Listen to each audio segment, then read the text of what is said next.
My name is Chris Edwards, and welcome to the season finale of Safe Space. This season, I've brought you 8 episodes and 6 amazing guests. Each of these individuals have shared themselves with us. They were vulnerable, they were insightful, they were introspective, they all left an indelible imprint on all of us. I started out this season sharing with all of you my story, my journey to self-awareness and acceptance. Several years ago, I could never have imagined myself speaking so openly, publicly about who I truly am because I was so repressed and kept people away from the other side of myself that I couldn't even deal with. Because of love, of self, and love for a very special person, I was able to face and confront myself. Each of the guests I shared with you throughout this season did that in some form or manner. Let's start with our first guest, Alec Tomlin Maslin. He shared with us his story and how he faced challenges in his home country of Jamaica, knowing that he was gay from a young age, but fearful because of the Jamaican culture. He shared his struggle with allowing his best friend to know who he truly was. He allowed us to hear how he found community while still living in Jamaica and how he ultimately found love during a global pandemic. Alec has come out on the other side a much stronger individual and now uses his voice to bring awareness to our community. He and his husband have a weekly blog on YouTube that chronicles their love story, their challenges, and their marriage. If you haven't seen this episode, please go and give it a watch. You'll feel inspired and uplifted. Whenever somebody asks that question, it's always like, where do I start from? You know? Yeah. Because I feel like the story has so many layers, and I can't even say chapters. It has volumes. Well, you know what? Let's start with volume 1. Okay. For me, I feel like for many other people, I've known for as long as I can remember that there was something that was a little bit different about me. I can take it as far back as 9, 10, where it is that I actually question things. And I think in my older age, looking back now, I can probably even see patterns earlier than that, where, I could have possibly seen that I'm one of those people who was born gay. So I identify as gay currently, but I would have had to navigate the path to actually getting to that point of actually accepting that title. Because like many, I would have gone through the phases of having girlfriends and having that interest in women first, which was emotional and physical at one point. Then it was just emotional. And then when I found everything in one package, that's when I was just like, okay, I feel like this is where I can settle and I don't need anything else. And that would have been after I had my first boyfriend. Okay. I think that was at the age of 17 that I had my first boyfriend. So I think at that point, I can say I was comfortable in personally accepting what my sexuality was. Okay. Now, fully accepting it at the age of 17, but I know you had inklings or really questioned who you were earlier on. So around what age would you say that you knew something was like very different? I think when it really smacked me in the face that it was something I had to actually address within myself was probably around the age of 10. Mm-hmm. And I think that's right before I was about to go into high school. I went to an all-boys school, so that also didn't make it any easier. Yeah. And to be honest, at that point, there was nobody I felt like I could have a conversation like that with. So it was a lot of introspection, which was extremely difficult. The only gay representation I had ever seen at that point was on TV in the form of like Will and Grace, where it's always a comedy. And then I think the first time where I saw a real experience of something that related to or was like parallel to an experience in my life was through the show Degrassi. So not sure if anybody knows what that show is, but it Canadian show. Drake used to be on that show. That's where he got his... Okay. But there was a character, Marco, who was a new character, season 3, I think it was, and it was their first gay character on the show. And you got to see him navigating that same exact picture that I had in my life, where it is that you were trying to have girlfriends because everybody else around you was having girlfriends, but then you still had that attraction, an attraction that you were afraid to act on for several reasons. And seeing that play out on TV, I was just like, wow, okay, so maybe this isn't so weird. Maybe I'm not alone. Because for this to be on TV, it must mean that there are other people there with a similar experience. Right. So I want to address that, but I want to kind of step back a little bit because you said something that was really important. Seeing the representation on TV allowed you to feel as though you weren't alone. But before you start to even see other people who you could identify with on TV, let's go back into your home life. And what was that experience of, being with family, family events, and then just knowing that you're different and not knowing how to express yourself, or also even like the fear of them finding out who you truly are? Mm-hmm. I think when it comes to family events, I didn't have any grouses with how I felt there until much later in life. I think in those initial stages of me questioning my sexuality, I was still very much a boy, Our second guest was Rohan Spencer. He had a much more difficult go at it. I felt it important to highlight and share his struggles, but ultimately share his triumphs. There are so many various stories and difficulties that we in the LGBTQIA+ have to face. Not all of us make it out unscathed or even with our lives.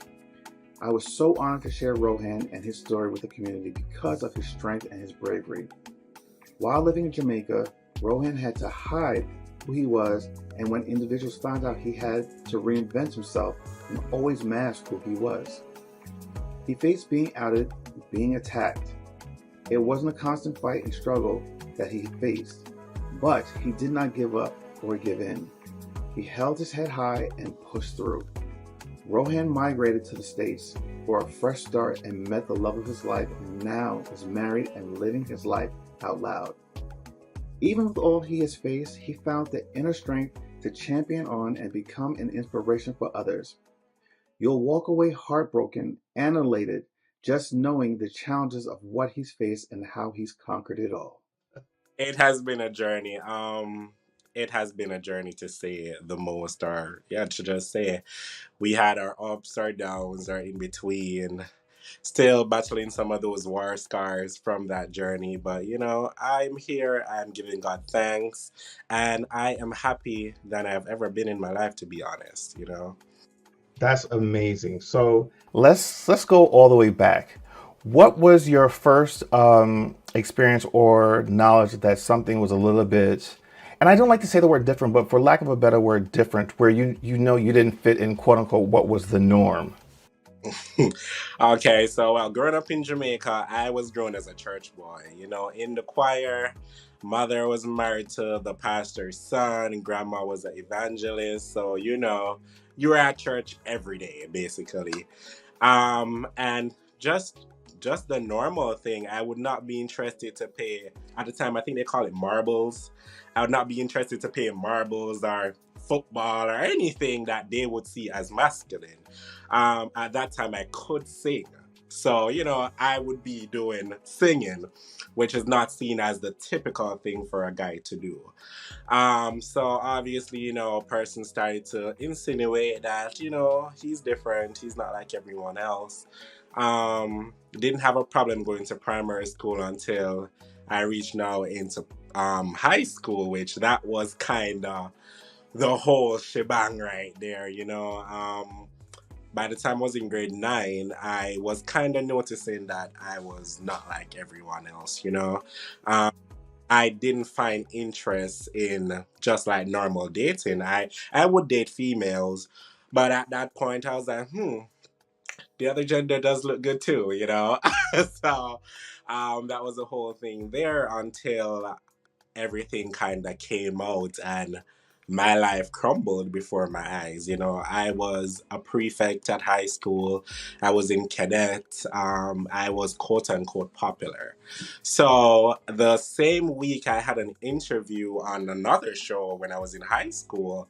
The interview came out maybe the Wednesday, and my life crumbled before my eyes by the Thursday. It was literally just one to the next. Um, but yeah, the experience right there was just, it was an eye opener to say the most. And the funny thing is, it was just the inner circle at the time that I had was really the persons who were attacking me, you know?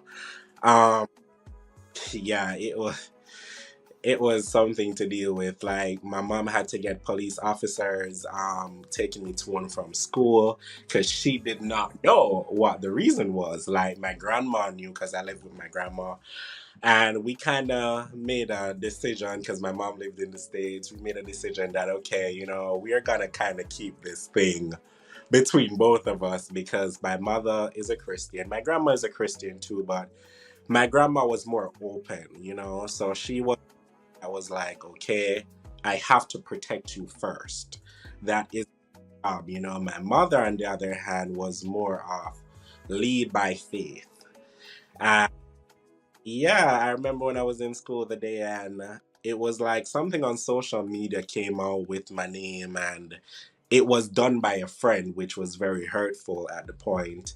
Um, but just a simple picture, it wasn't even that explicit, and it just blew up. Like persons had guns, knives, the whole shebang. I couldn't. Up next, I had the privilege of sitting down with one of my good friends, Rex, and had him share with everyone his journey.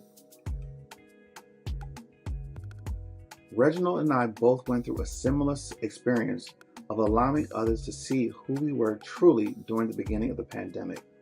I felt it was necessary for him to share his story because of his unique circumstances. Prior to finding his soulmate and husband, he was previously married and raised twin girls. Both his daughters are now grown and are beautiful women who support and love their fathers. Reginald was raised with deep Southern roots and hid who he truly was because of fear of being shunned like most highly closeted men. But ultimately, love always wins. Reginald now uses his voice in academia and through photography to shed a light on the community and fat bodies. His words, not mine. All the things that he thought were his weakness have become his superpower. He's outspoken and open and proud of who he has become and continues to become. Please take some time to watch this heartwarming episode. I'm good. Thanks for having me.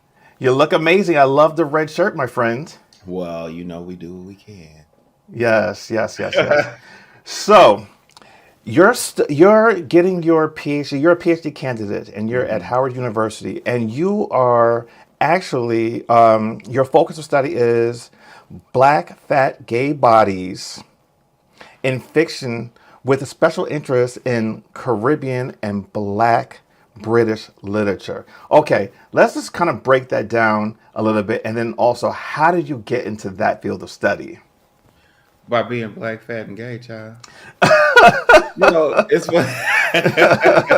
I say that flippantly, but it's really true. You know, I think one of the things that you learn early on as a researcher is to focus on things that interest you. And a lot of times that is centered around your lived experiences, or maybe if you have or are a part of a community that has a marginalized identity, I think it can really thrust you into a specific field of interest. And I think it was at the top of my mind when I started my PhD journey, just because a lot of the things that we study, that I have studied along the way for my first couple of degrees, like it just didn't ever center people who looked or felt like me. Or so I just wonder, like with the wide reading that I've done in this particular genre, like where are the people like me? And so and when they are there, it's kind of not in their full capacity. So I think it gave me like the desire to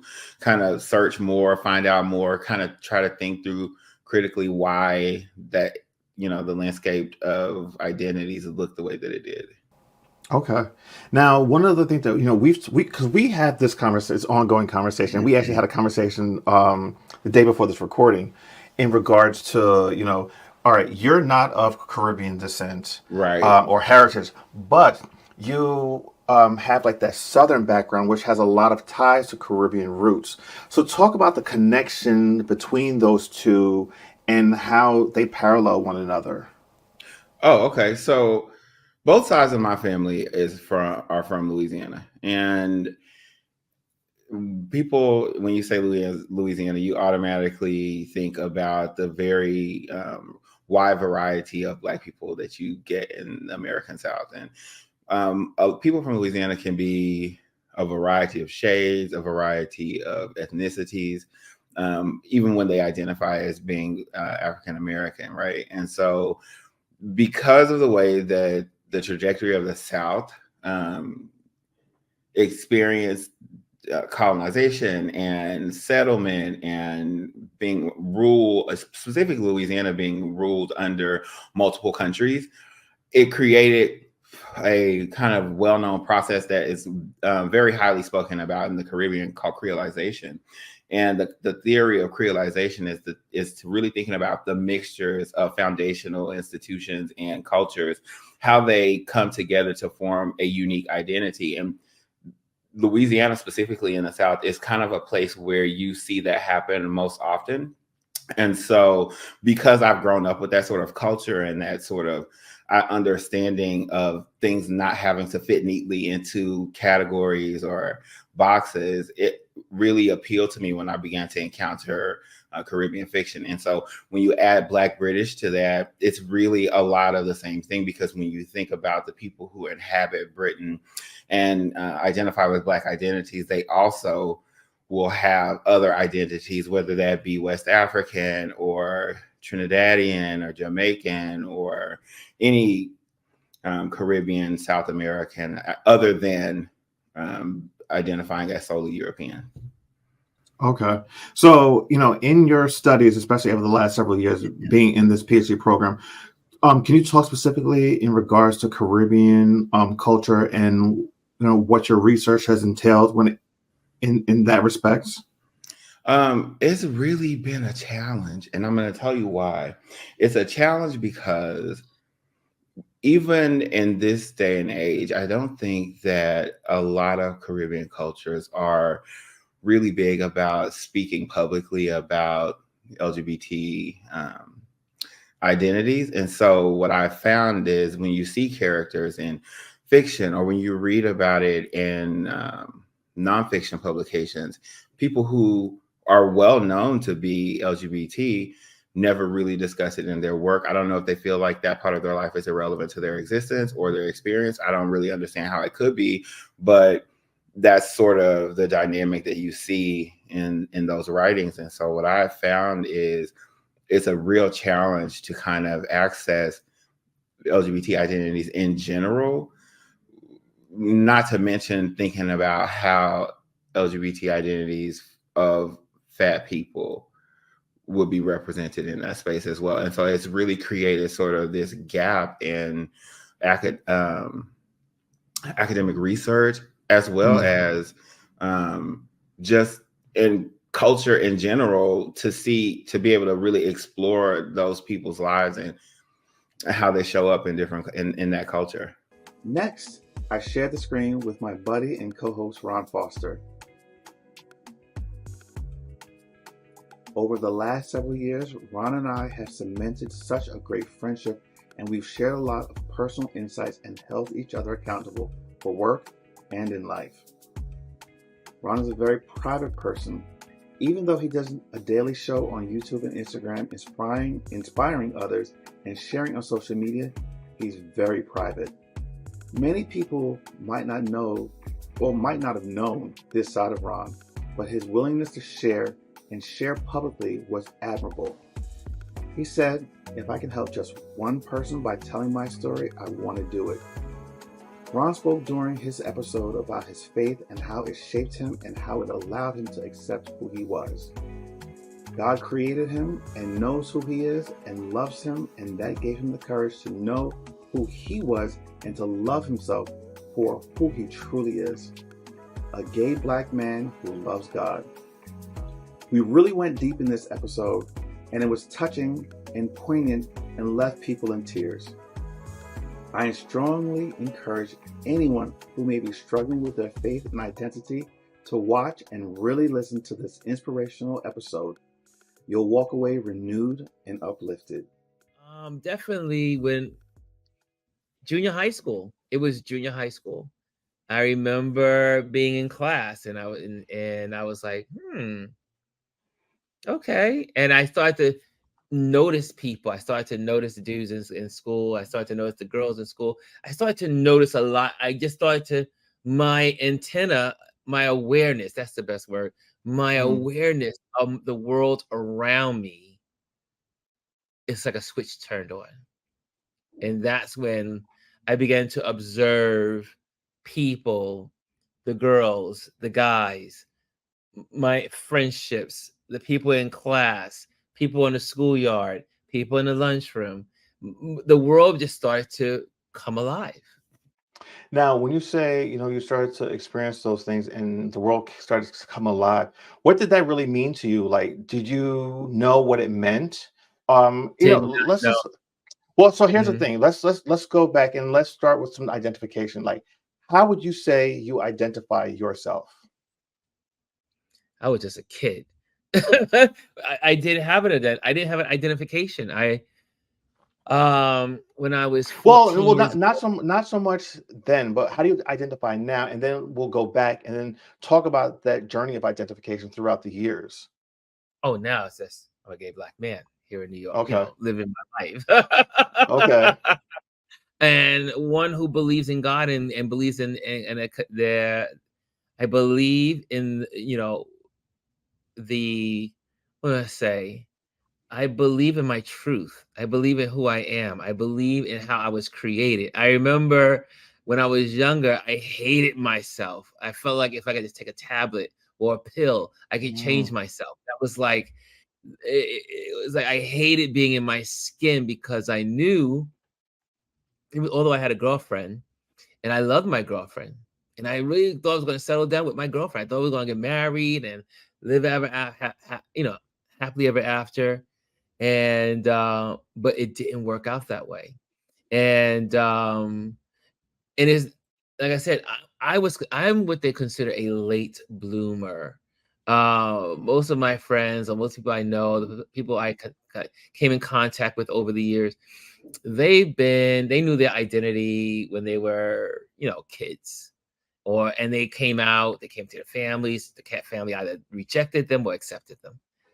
I didn't either. I kind of just lived my life and I dated women. I, didn't date guys until I was later on in life to 37, 38. Wow. Okay. So my life was totally different because I was raised in church. So there's certain things that you were taught that were supposed to be proper, the things to do, the life you should have, the life you should be. Yeah, and not that you set out in life to live for others, but growing up is almost these requirements of to fit into your society. You had to be a certain way or live a certain way, talk a certain way, think a certain way. And but yeah, I remember those days. And then I remember at 37, after a failed engagement, 'cause I was gonna get married. And thank God that situation did not work out. I mean, it was a horror. It was a horror. It was a horror in itself. But what it did was it allowed me to rethink life and to rethink who I was and what was my purpose in life. What was I doing in life? And I used to hike every weekend. I used to go up to the mountains and hike and rock climb and all that good stuff, especially in an area here in New York called Breakneck Ridge.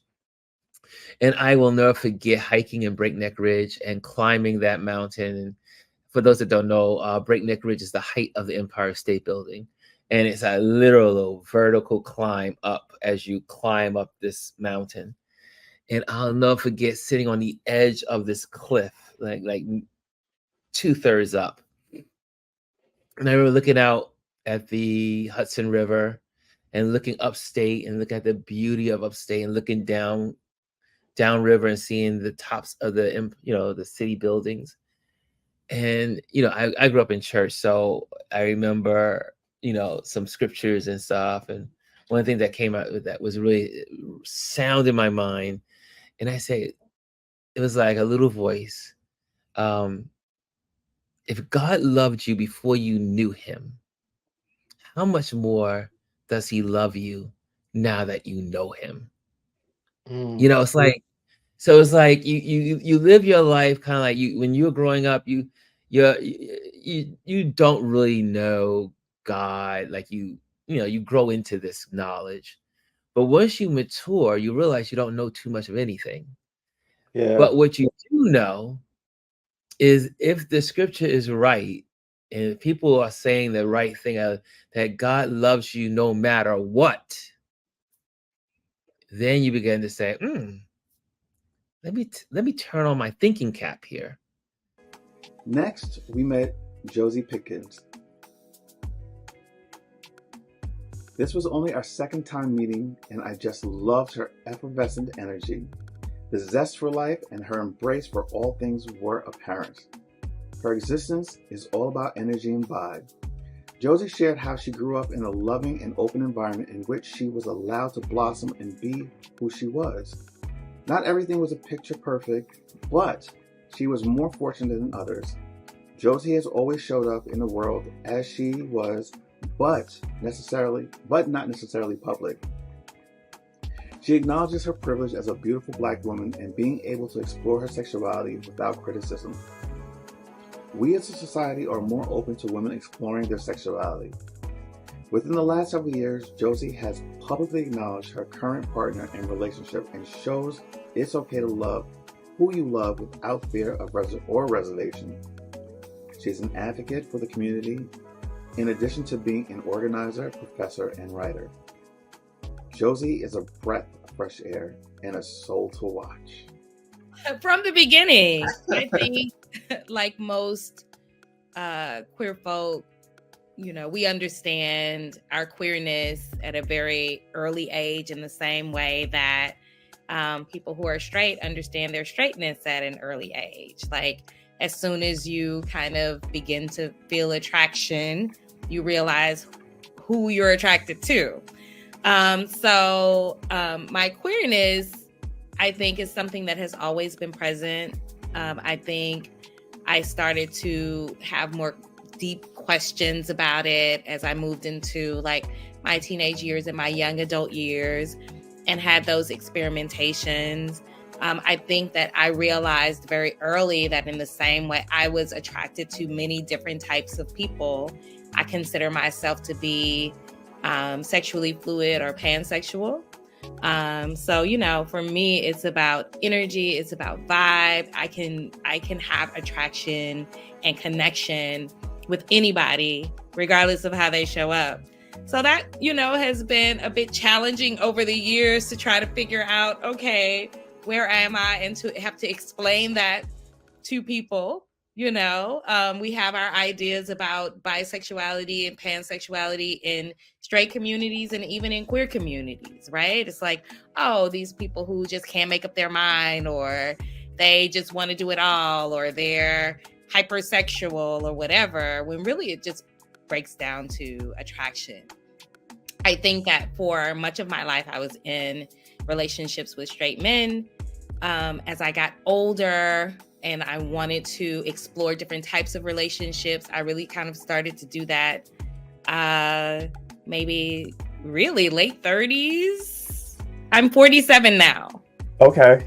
So I always tell people I'm a baby gay, even though I'm 37, And I think that it has less to do with attraction and even dating, because I've always kind of dated whomever I wanted, but more so about finding community and building community. And I feel like that is really that part of the journey that people don't talk about how important it is. Some people find community and in that find their understanding of queerness at a younger age.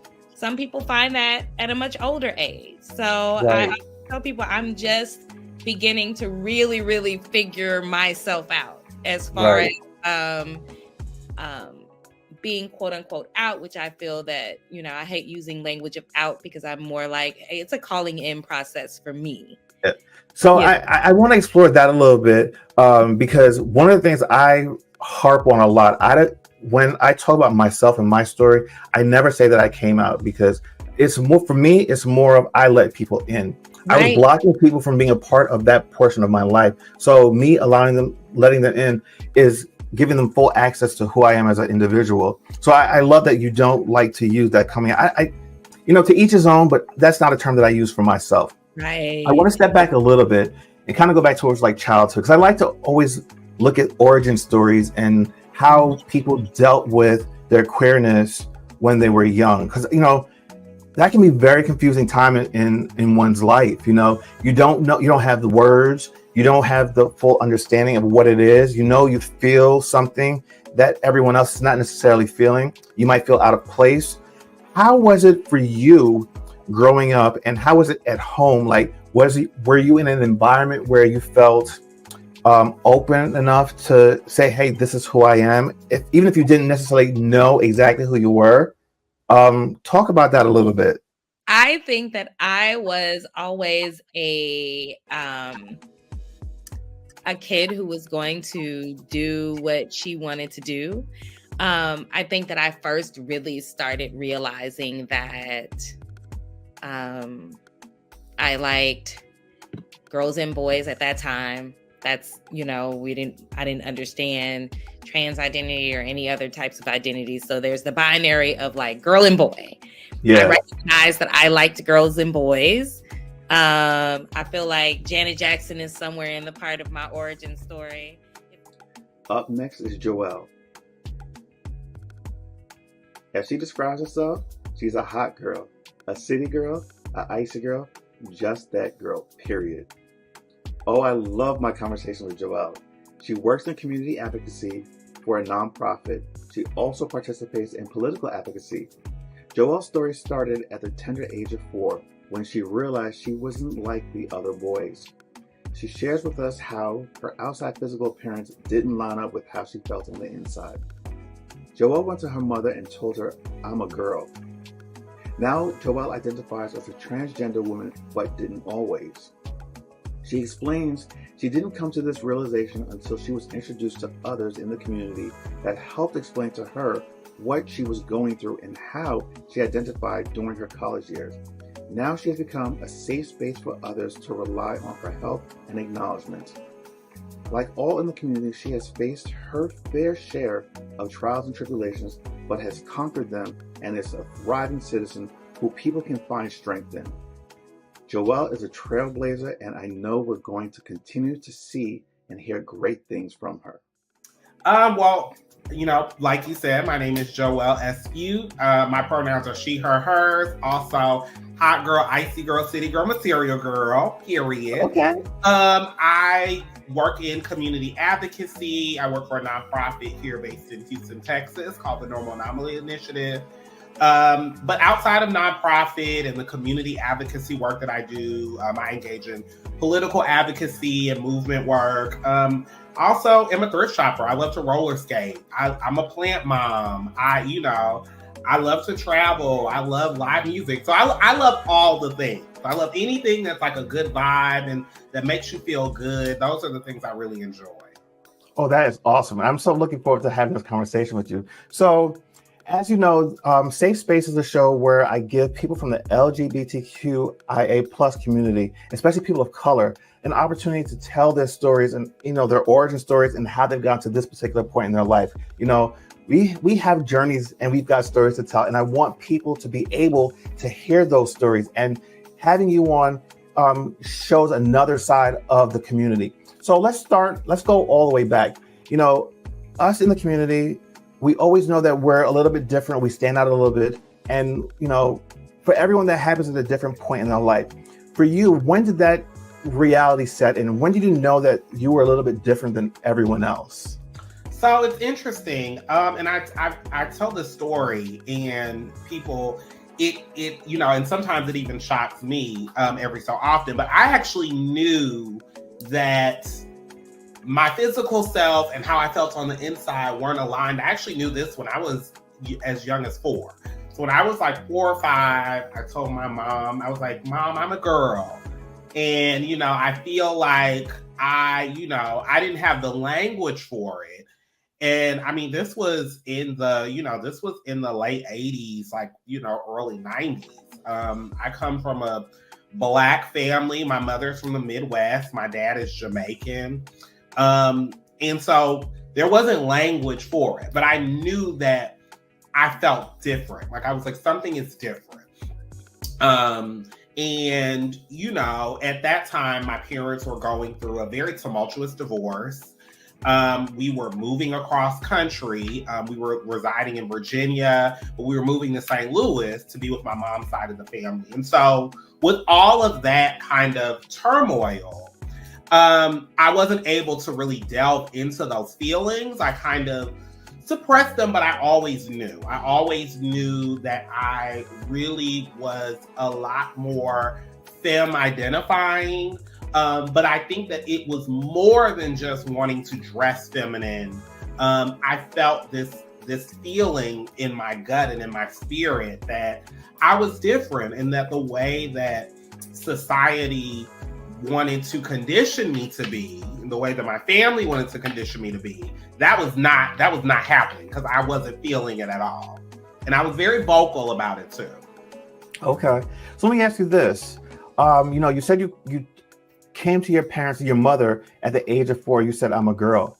What was the reaction like? Because it's one thing to say, to know that you're either gay, but to also know that you are in the wrong body. What was that conversation like? Oh gosh, she just started bawling. She was crying. My dad, because I also said it, and it said it to my father, my biological father, which they were working through their separation and divorce. And so there was all these things going on, and she was just crying. And so I think they chalked it up to the stress of the divorce. They knew that I was more feminine. But they, like many parents, I think that they thought that it was just a phase. They thought that once things settled after the divorce, that, I would kind of just, all the feelings would work itself out. My mother bawled. I mean, she was crying so hard when I said it. And I mean, that wasn't the first time that I said anything like that, but I think I wasn't able to, because of having to move and having to relocate and essentially start over, I really wasn't able to revisit or delve into those feelings well into my teens. This season, I shared with you the letters of the rainbow. I hope that each of the individuals have touched you in some way. If you haven't seen them yet, please go and watch. You won't be disappointed. All my guests have left such positive impressions on me, and I hope they've done the same for you. This project, this show, these conversations have been a true labor of love for me. I've grown immensely and become more enlightened due to all the beautiful stories that I was privileged to share with you. As I begin to record season 2, I take the lives of all that have shared with me with a deeper passion to help tell the stories of others. Our stories are necessary and are deserving to be heard and shared with the entire world.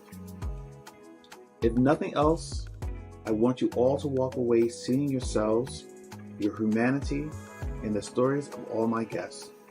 So as I sign off, I say, be kind to others, take care of yourselves, and maintain a safe space. See you all in a few weeks for season 2. Goodbye, everybody.